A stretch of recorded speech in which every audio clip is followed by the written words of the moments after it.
What's up, y'all? What's up? What's up? What's up? I'm here. I'm here. I'm here. We back. We is back. We is back. Phew. It's been a long day. We're gonna get into this, the politics and philosophy, specifically the democracy in Athens. So let's learn something, man. RTG style. You already know. Y'all know how we do it. Get into the information. We ain't wasting no time on here. So delve further into the workings of ancient Greek democracy. 5 stations. It's gonna take us about 10 minutes.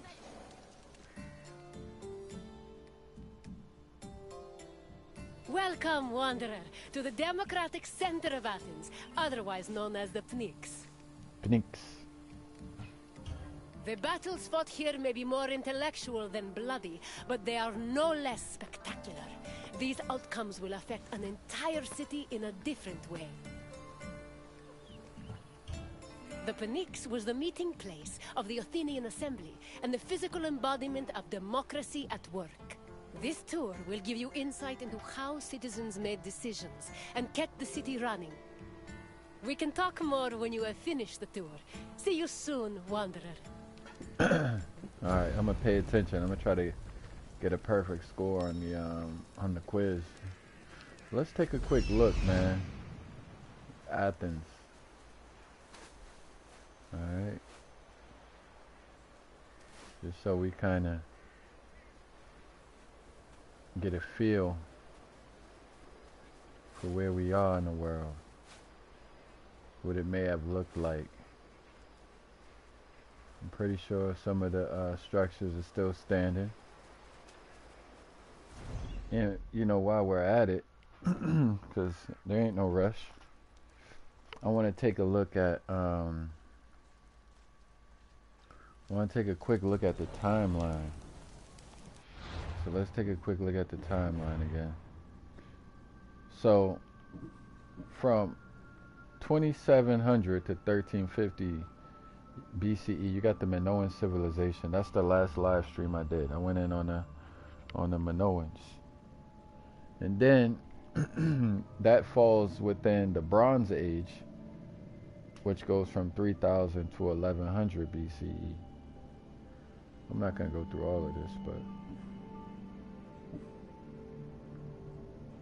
as we go down here we got the Mycenaean civilization, which lasts within the Bronze Age from 1700 to 1200 BCE. I'm gonna have to learn about these people maybe in the next live stream, the Mycenaeans. The geometric period goes from 1100 to 800 BCE. And then you got your first Olympic Games in 776 BCE, which falls within the Archaic period, which lasts from 800 to 490 BCE.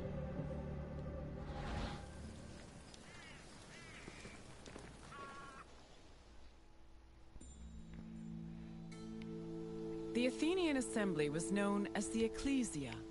It met at the Pnyx 40 times a year to discuss various civic matters, and each session usually lasted a few hours. The word Pnyx is believed to mean something close to packed together. This was probably a reference to the fact that during meetings of the Ecclesia, the location would be filled to its capacity, with citizens packed in practically shoulder to shoulder.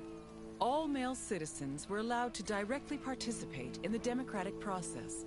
Those over 20 years old had the right to speak and vote, while those over 30 could be elected to the higher position of magistrate. In total, there were approximately 30,000 citizens in Athens in the classical period. To draft and adopt decrees, 6,000 of them had to attend the meeting.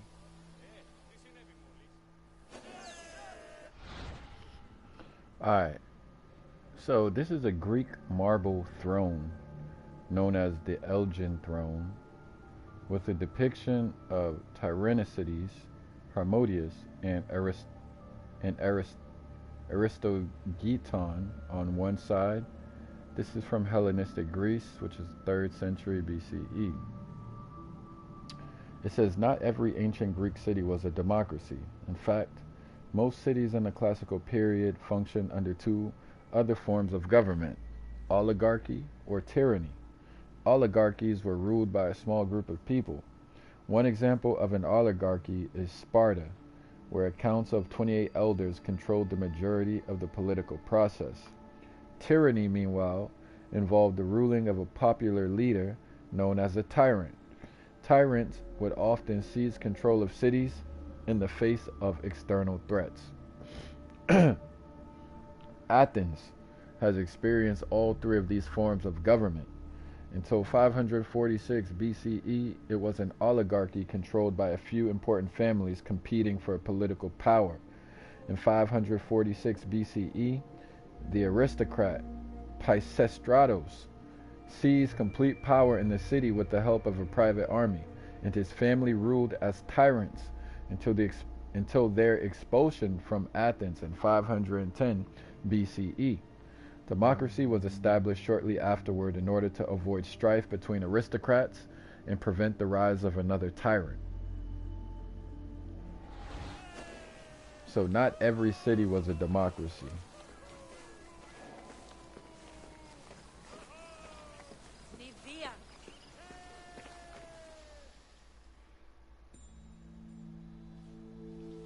Citizens came from all over Attica's 10 districts to attend the meetings of the Ecclesia.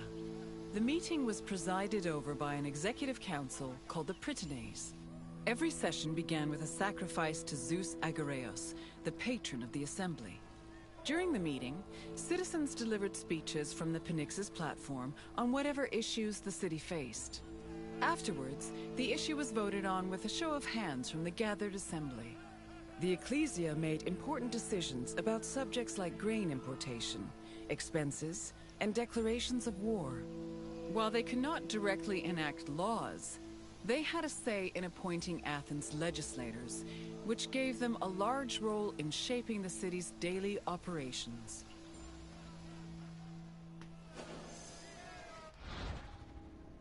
So this is the Bema platform for the speeches on the Pnyx. So we got, wow. So that's where they used to hold their speeches. It says, in Aristophanes' comedy, Assemblywomen, the playwright imagines a scenario in which the women of Athens seize control of the city's government and enact two major reforms: the abolition of private property and enforce sexual equality for old and unattractive women. Aristophanes' play treats the idea of women in the assembly as a joke, which is not surprising given that women were not allowed to be a part of the assembly. However, women still played a public role in Athens in the form of religious rituals.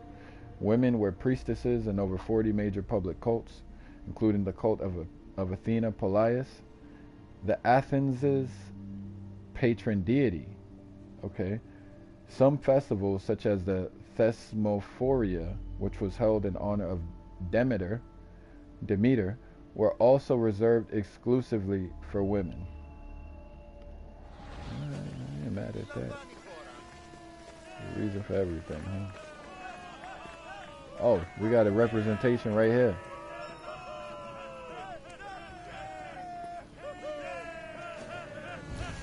So right here is a Roman bronze clepsydra from the Roman period, 1st through 5th century BCE. Okay, so we're getting some material culture. It says the clepsydra. In the 5th century BCE, all citizens could theoretically attend the Athenian assembly, which governed not only civic affairs but also the affairs of an entire empire. Needless to say, managing the assembly was complex, and one of the main challenges was ensuring the meetings were conducted in a timely fashion. It was especially important that every citizen was given the same amount of time to speak. For this reason, a water clock, known as a clepsydra, was set up at the Pnyx to ensure every orator spoke for the same allotted time.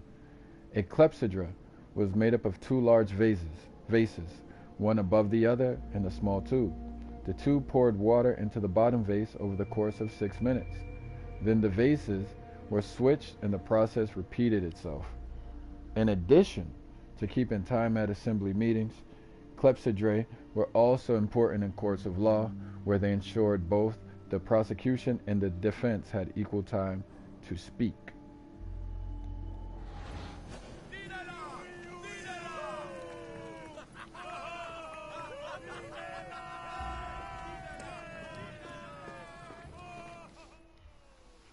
While some citizens only participated in the sessions of the ecclesia, others could become more involved in democracy as magistrates.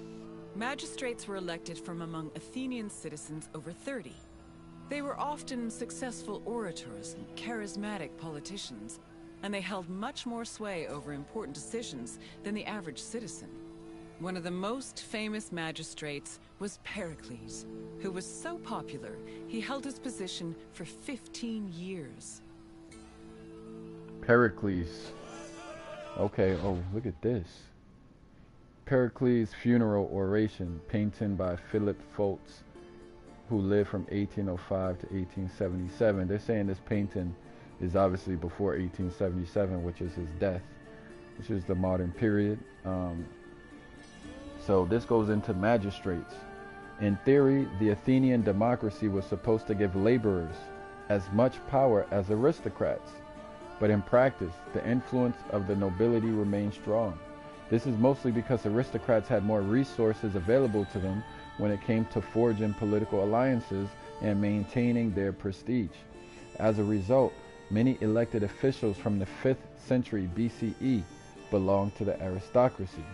For example, even though the statesman Pericles championed many reforms that limited the power of aristocrats, he himself belonged to the Alcmaeonidae, a powerful family that claimed to be descended from the Homeric hero Nestor. After the death of Pericles in 429 BCE, a new breed of leaders emerged who did not belong to old nobility. Instead, they were wealthy merchants who earned their fortunes from trade or small factories rather than from land. Their opponents called these new leaders demagogues, meaning leaders of the common people. I thought demagogue was a negative word. Maybe it has a negative connotation now. One of the earliest and most well-known demagogues was Cleon, who gained popularity by advocating for policies that benefited the general population, such as paying people for jury duty. He was also famous for taking a very aggressive stance against Sparta during the Peloponnesian War, and for attempting to remove his opponents from office by accusing them of false charges. Okay, Cleon. Never heard of Cleon until now. Wait, hold on. That's the last station? Hold on.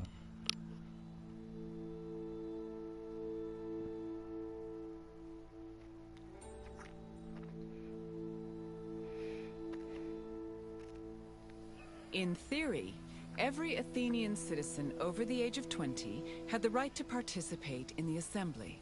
However, some of them lived far from the city, and others could not financially afford to miss a day of work to attend meetings. For these reasons, the city introduced a special allowance called a misthos ecclesiasticos in the 4th century BCE, meant to encourage participation. Originally, it was 2 obols, but the politician Cleon raised it to 3. Oblos, what is that? So here we go. We got Athens obol, with Athena on the obverse and the owl on reverse. 454 to 404 BCE, which is classical Greece. So let's take a look at that. They're saying that's Athena, and then on the other side is an owl. So it says participation. In Aristophanes' play, Acarnanians, Athenian citizens were so disinterested in democracy that they deserted the Pnyx to loiter in the agora. To combat this complacency, a group of slaves wandered the city, herding the citizens back to the Pnyx using ropes dyed with red paint. Any citizen who tried to escape was marked with paint and then fined for refusing to participate in democracy. While the story is an exaggeration, the city did actually close its shops and attempt to funnel people to the Pnyx on days when the assembly was meeting. This is because in the 5th century BCE, Athens had great difficulty convincing its citizens to attend the assembly. However, the situation changed in the 4th century BCE when citizens started getting paid for attending meetings, which helped compensate for any lost working hours. The Pnyx was also enlarged to include up to 8,500 citizens and was later enlarged again to fit around 1,300 citizens. Clearly, money was a better motivator than red rope. Let me check out what's over here.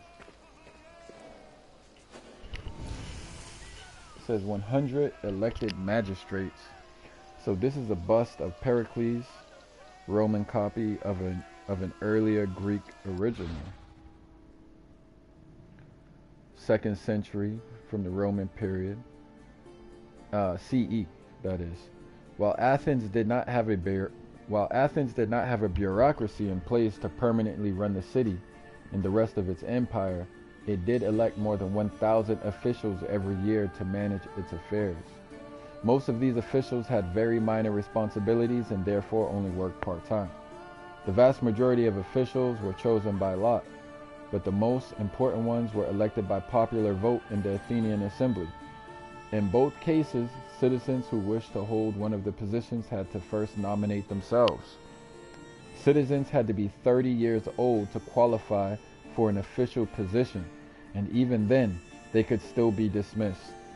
Despite these limitations, however, up to 5% of all Athenian citizens were appointed or elected to official positions on a yearly basis, or became part of the Council of 500. Depending on the year, up to 100 officials were elected. The most important of these were the 10 generals or strategoi. The generals were officially in charge of military matters, but over the course of the 5th century BCE, their influence expanded to political matters as well. For example, Pericles was elected general 15 times between 443 and 429 BCE, and used that time to cement his hold on Athenian politics.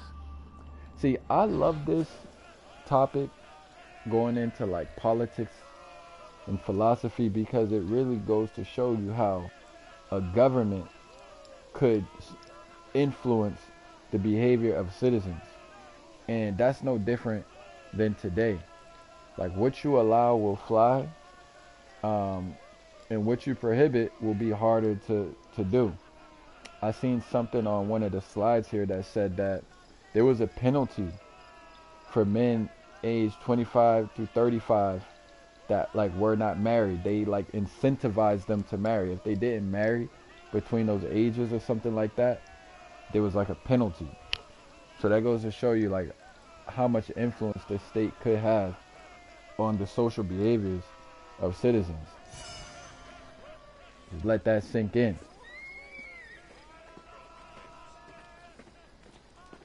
I just unlocked the character. What can I do right here? What's she about to do?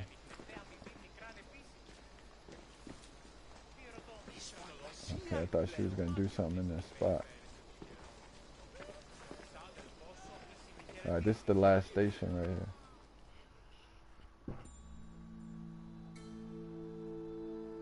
Athens introduced several innovations that heavily influenced modern society, including theater, architecture, and philosophy. However, their greatest contribution was their democratic government, which introduced the concept of a city ruled by its citizens. The decision to adopt democracy as a government, a choice made in 508 BCE, shaped civilization as we know it, and continues to affect us today. I was gonna say that, but it goes without saying. But okay, right here is statues of the Tyranicides Harmodius and Aristogiton. This is a Roman marble copy of a Greek original by Antenor. from 477 BCE. Then it says / second period CE, Roman period. So I'm guessing the Greek original is from 477 BCE, and the Roman copy is from the 2nd century CE. Democracy as heritage. Pause on these images. But it says in 1792, American revolutionary Thomas Paine wrote in The Rights of Man that what Athens was in miniature, America will be in magnitude. While modern democracies are much larger and more complex than that of Athens, they both share many qualities. For example, just as Athens' democracy was born out of a reaction to the tyranny of Pisistratos and his sons, most influential Western democracies were also reactions against perceived tyranny, such as the American colonies revolting against the British, or the French revolutionaries fighting against the old regime. But perhaps the most enduring part of Athens' democracy is the idea that political power rests with the people. This central concept was preserved by Greek philosophers and historians under Roman rule, passed on to medieval scholars, and championed by the modern political activists who laid the foundations of our current systems of government. Let me read that again. This central concept was preserved by Greek philosophers and historians under Roman rule. Okay. Passed on to medieval scholars and championed by the modern political activists who laid the foundations of our current systems of government. So the idea that political power rests with the people, man, that's bullshit. It don't seem that way to me. Like, yeah, but no. Because they still have so much influence over people. And the way people think. And what people again, do. Wanderer. I trust you appreciated learning about the inner workings of the city. Is there anything else you'd like to do? Yeah, we're going to take that quiz. Then let's start with a simple question. Approximately how many citizens were in Athens in my time? Oh, shit. Was it 13? Damn. I'm going to say it's 30,000. Yes, there were approximately 30,000 citizens in Athens, although the population as a whole was much larger. Okay. On to the second question. So slaves weren't, Who of the following was a famous Athenian magistrate? Pericles. Yes, Pericles was an extremely popular magistrate who managed to keep his position for 15 years. Only one question left. What does the word Pnyx mean? Like a gathering, like a crowded gathering. Correct. The Pnyx was usually crowded with citizens attending meetings of the Ecclesia. You know enough about democracy to be a politician yourself. Of course. Well done, Wanderer. I'm going to take over the world. Just wait on it. Very well. Farewell, Wanderer. Alright, so we just completed another tour. We unlocked Socrates. Okay. We just unlocked Socrates, y'all. So let me select Socrates because we're going to use him for the next tour. Where is he at? Characters. Where you at? So Socrates was an Athenian philosopher. Wow, they spelled philosopher wrong. Creator of the Socratic method, known to be quite the conversationalist. So here we are. We are now Socrates. So the next tour I'm going to do, I'm thinking of doing the Olympic Games. Where's it at? No. Or I might do Spartan education. So when I come back the next time, I'm either going to do Spartan education. Where's the Olympic Games at?